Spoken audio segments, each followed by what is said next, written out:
What's up everyone? I want to show you how to set up some charts, and it really only takes a few seconds to do. If you want to find me across social media, you can scan this and it'll give you some links, and let's get started. Okay, we're going to use SPY as an example. We're going to start with a daily chart. So each candle here represents one day, and all we're going to do is mark the major levels on here. So any major high, any major low. We're going to find some support levels in here. And all we're going to do is place a line at those levels. There we go. That's all I like on the daily. Now what we're going to do is cut it down to a 6-minute. So these are 2-hour candles. And if we see anything additional in here, we can go ahead and place a line. So maybe something in here. There was some support right there. And that's really all I like. Well, down here there's resistance and resistance. So let's go ahead and put a line there. And that's it for that one. Break it down to a 3-month chart. These are 1-hour candles. So we're going to look for anything that fits here. To the downside, we can put something maybe here because there was support here, resistance here, support here. That's probably the better level. So we want to mark the upside and downside levels from where we're currently sitting. You can see that one doesn't quite touch his resistance there, so maybe we don't need that particular line. That's not super strong.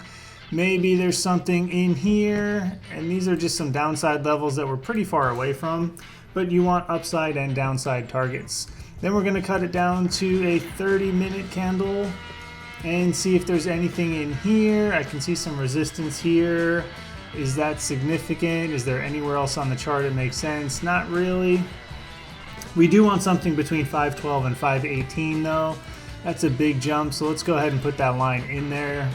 And then we're going to cut it down to 5-minute candles. Is there anything significant on this level? So basically what we're doing is we're just cutting down the time frames. And we'll go ahead and put something here because that's a good distance between 508 and 512. That cuts the middle. That was some good resistance in there. Some support right there. Then we can cut it down to a 1-minute candle. We'll zoom a little bit, see if there's anything we'd like to add on this time frame. And then when we back out to the daily, you can see we've got our upside and downside targets in here. So we've got about 2 points between each level here. Sometimes 3. If we get to the bottom here, 499 to 493, there's probably some support somewhere in there. We can use the low of this candle, but kind of far away. So for now, we're going to use these levels here, and that's all we're going to do to get our levels.